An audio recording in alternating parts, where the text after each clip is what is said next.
In a neighborhood where homes cost more than most people make in a lifetime, 3 innocent lives were about to be stolen over money that was already spent. It was 11:47 on a Tuesday night when Mrs. Henderson first heard the sound. Not a scream, not a crash, just silence where there should have been the familiar hum of family life next door. The kind of silence that makes your skin crawl and your heart race without knowing why. Have you ever been so angry about money that you could not sleep? Have you ever felt like someone cheated you out of what was rightfully yours? Hold that feeling. Now multiply it by 1,000,000 and add 20 years of festering resentment. The call came in at 11:52. 911. What is your emergency? The voice on the other end was shaking. Something is wrong at the Adams house on Prestwick Lane. The lights are on, but nobody is answering. There was supposed to be a family dinner tonight. When Dallas Police Department officers arrived at the pristine 2-story colonial, everything looked perfect from the outside. Manicured lawn, luxury vehicles in the circular driveway, security cameras blinking their steady red lights. But when they stepped through that unlocked front door, they discovered a scene that would haunt them for the rest of their careers. 3 bodies, a mother, a teenage daughter, a 9-year-old boy, all execution style. All because of one woman's twisted sense of justice over $1.7 million. Tonight, you will discover how a divorce settlement became the price tag for a family massacre. How a respected Dallas socialite named Lillian Drake transformed from charity gala hostess to cold-blooded killer.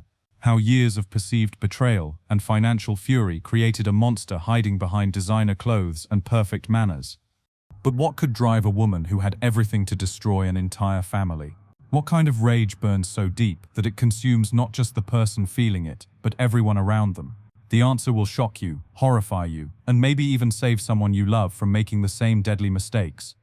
Because here is what nobody talks about in polite society. Money does not just change hands during a divorce. It changes hearts, it changes minds, and sometimes it changes decent people into something unrecognizable. Drop a comment if you have ever dealt with a messy divorce or financial betrayal, but nothing like what you are about to hear, because Lillian Drake's story is about to show you exactly what happens when someone decides that if they cannot have their perfect life back, then nobody gets to be happy. The massacre on Prestwick Lane was not random, it was calculated, personal, and absolutely preventable. Before Lillian Drake became a killer, she was Dallas royalty. For 23 years, she had been the wife that every woman envied and every man respected.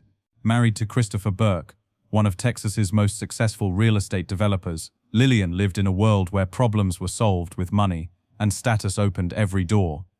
Their mansion in Highland Park was not just a home. It was a statement. 12,000 square feet of marble floors, crystal chandeliers, and original artwork that cost more than most people's houses. Lillian hosted charity galas that raised millions for children's hospitals. She sat on the boards of 3 prestigious organizations. When she walked into a room, conversations paused and heads turned.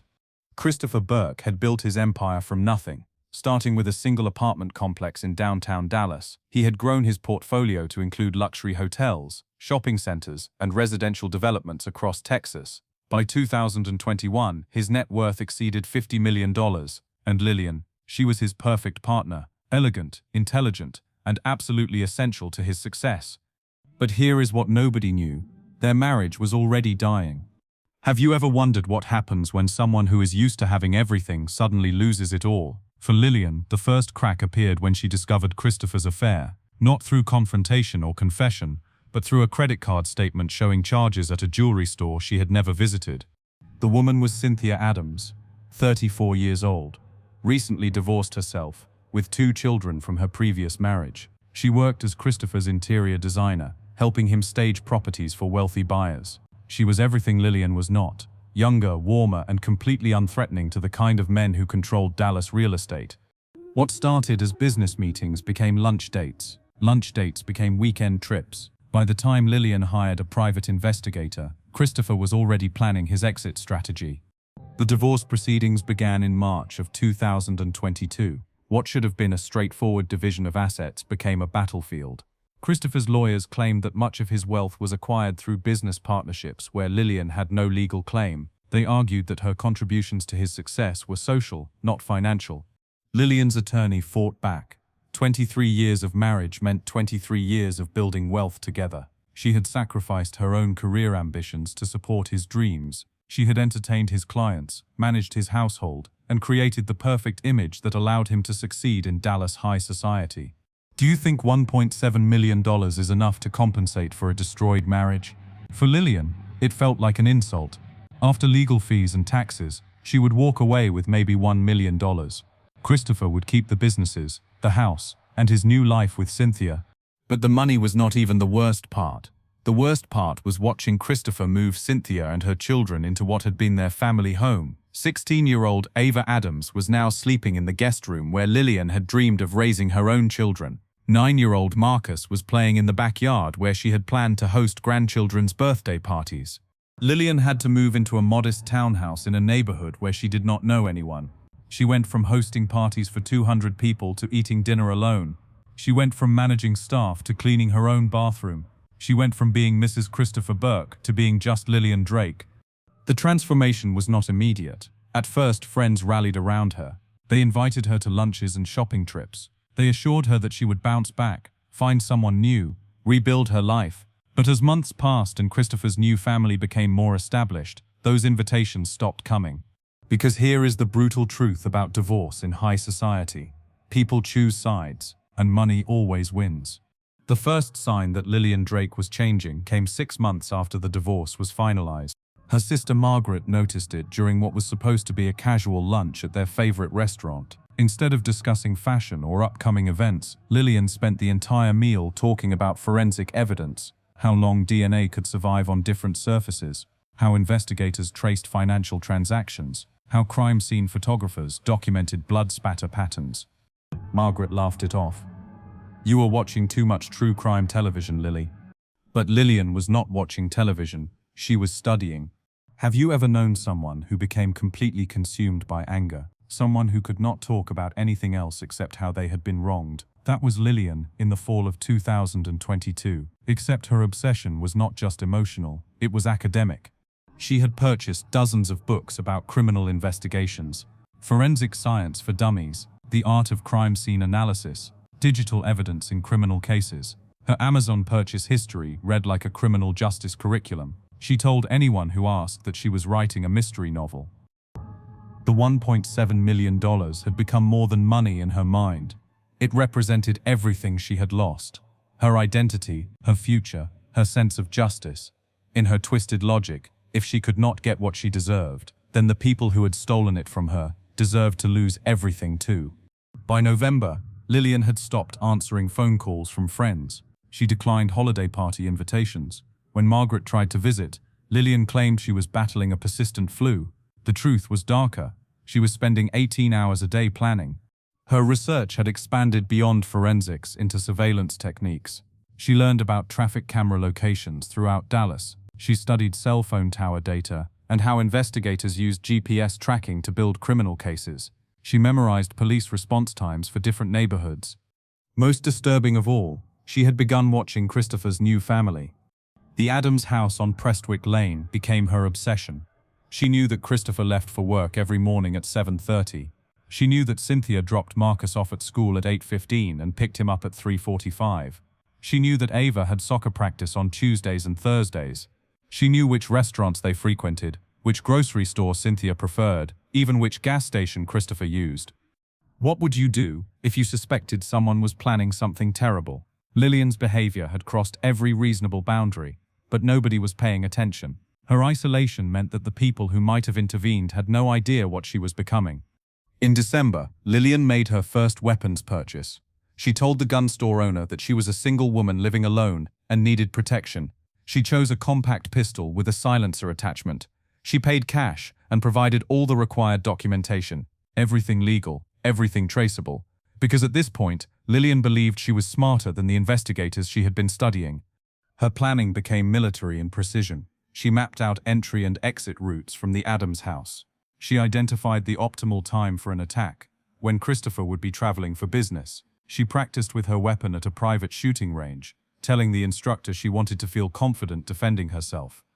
But the most chilling part of her transformation was how normal she appeared to casual observers.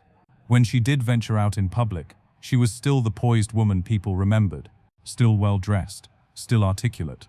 The monster growing inside her was completely hidden. If someone you know is showing these warning signs, hit that like button and share this video. It might save a life. Because isolation plus obsession plus access to weapons is a formula for tragedy. By January of 2023, Lillian had completed her preparations. She had studied her targets. She had acquired her tools. She had planned her approach. All that remained was waiting for the right opportunity. The woman who had once organized charity events was now organizing murder. The mind that had managed guest lists and seating arrangements was now calculating kill shots and evidence disposal. The hands that had signed donation checks were now loading ammunition. Lillian Drake had convinced herself that justice required her to become judge, jury, and executioner. In her warped reality, Christopher, Cynthia, and her children were not innocent people living their lives. They were thieves who had stolen her future and deserved to pay the ultimate price. The transformation was complete.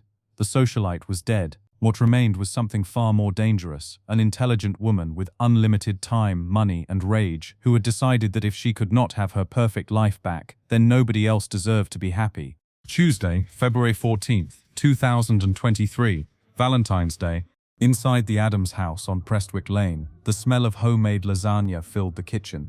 Cynthia Adams was setting the table for four, humming softly as she arranged cloth napkins and lit candles.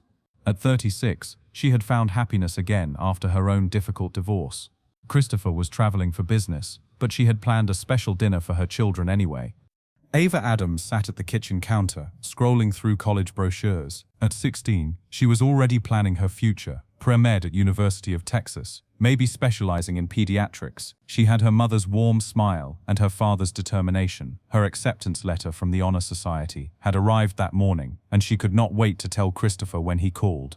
9-year-old Marcus was in the living room, building an elaborate fort out of couch cushions. He had inherited his mother's gentle nature and his biological father's creativity. Tomorrow was his school's science fair, and his volcano project sat proudly on the dining room table, ready to impress his classmates.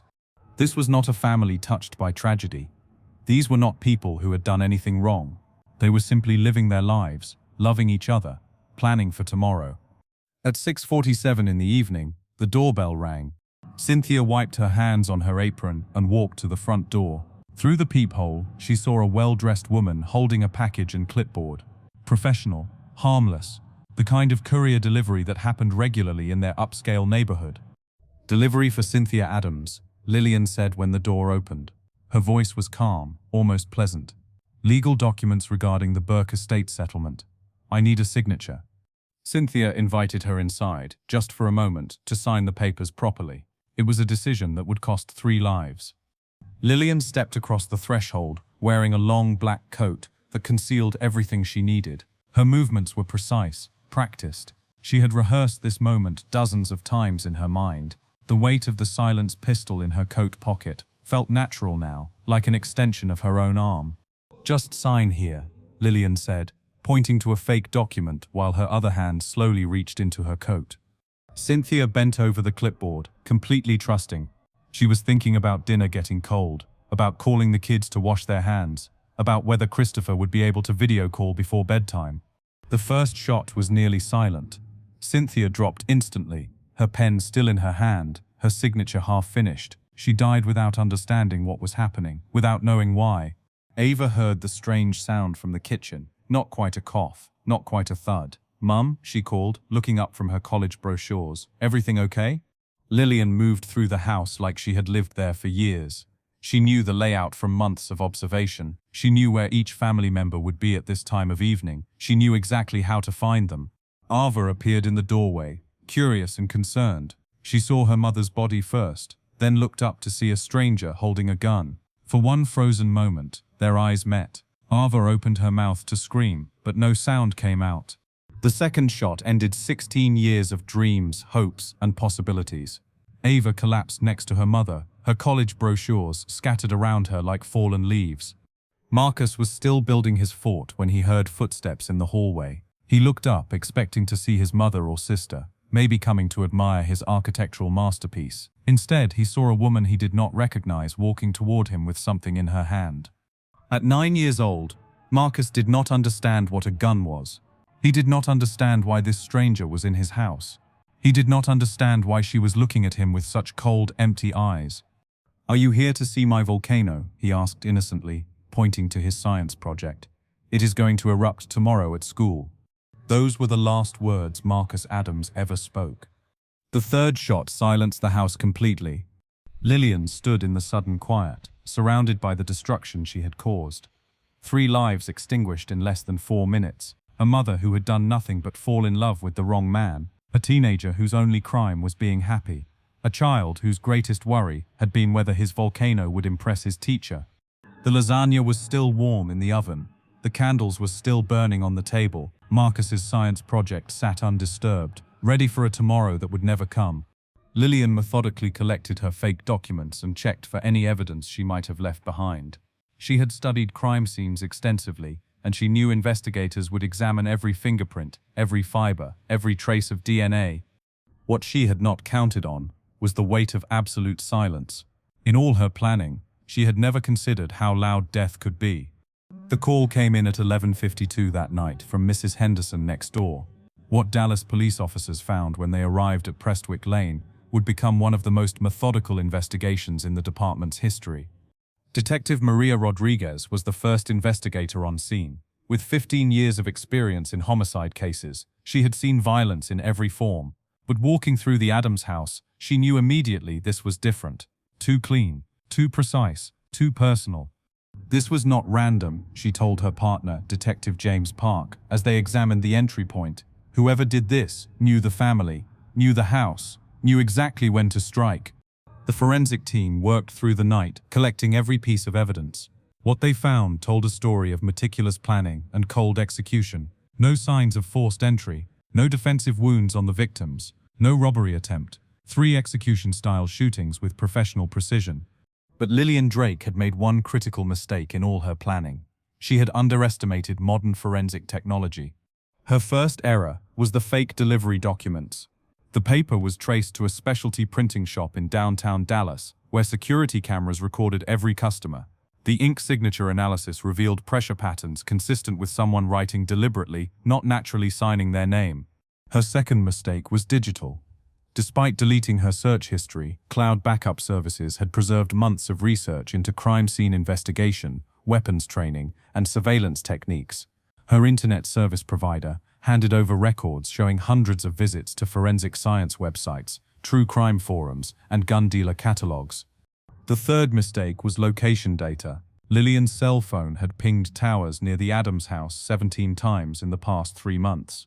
Her car's GPS system, which she had forgotten to disable, showed regular trips to Prestwick Lane at times when she claimed to be at home.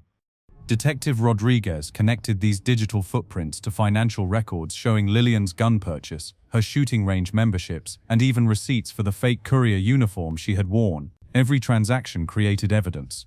Every search created a trail. Every reconnaissance mission left digital fingerprints. Within 72 hours, Dallas police had enough evidence to arrest Lillian Drake for triple homicide. The community response was immediate and devastating. Highland Park had always prided itself on being a safe haven for families. Property values reflected the perception of security. Parents felt comfortable letting children walk to school alone. All of that changed overnight. Neighbor Margaret Willis organized the first vigil 3 days after the murders. Over 400 people gathered on Prestwick Lane, holding candles and sharing memories of Cynthia, Ava, and Marcus. But beneath the grief was something darker, fear. If it could happen to them, it could happen to anyone, said Robert Chen, who lived 2 blocks away. We all knew about the divorce. We all saw Lillian at social events. She seemed perfectly normal. That phrase, perfectly normal, became the center of community discussions about domestic violence and warning signs. Local schools brought in counselors to talk about recognizing dangerous behavior patterns. Neighborhood watch groups formed overnight. Security companies reported a 300% increase in alarm system installations. The broader Dallas community struggled to understand how wealth and education could not protect against this kind of violence. Mental health organizations received increased funding for divorce counseling and anger management programs. Legal aid societies developed new protocols for identifying potentially dangerous domestic disputes.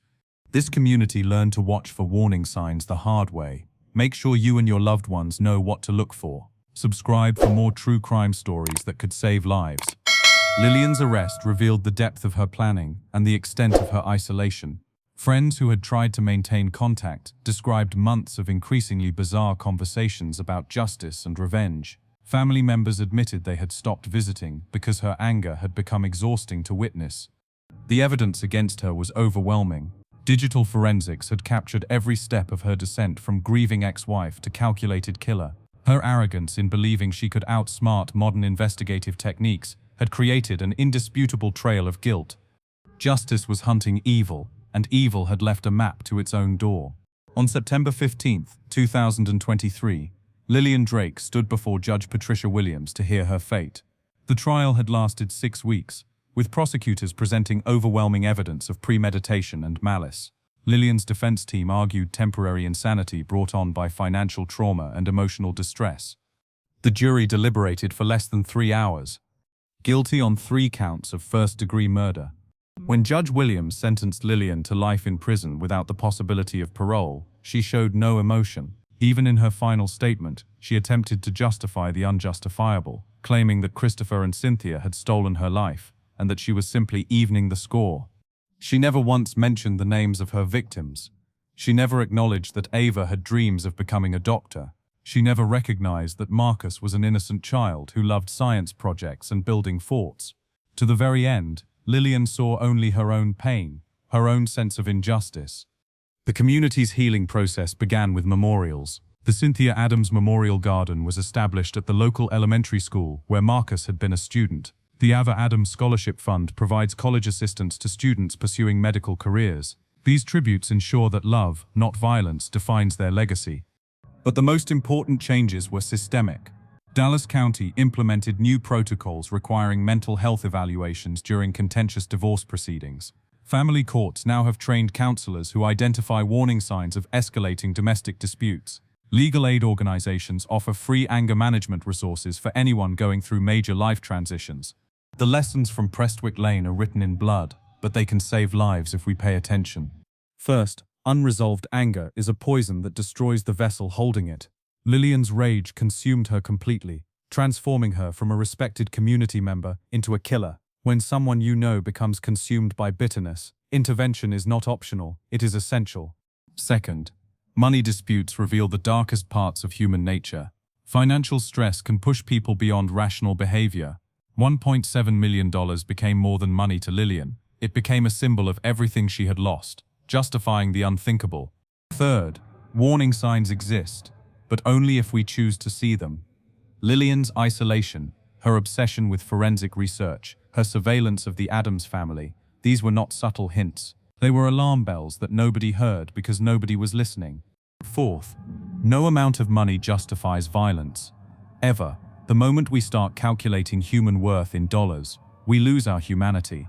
Finally, communities must support people going through difficult transitions. Divorce, job loss, financial hardship. These life changes can break people if they face them alone. What is the most important lesson you are taking from Lillian's story? Share your thoughts in the comments, hit that subscribe button and ring the notification bell so you never miss our deep dives into the criminal mind. 3 innocent people died because one woman chose revenge over healing. Their memory demands that we do better, that we watch for the warning signs, that we intervene when someone we know is drowning in anger, that we choose compassion over indifference. Because the next Lillian Drake might be someone you know.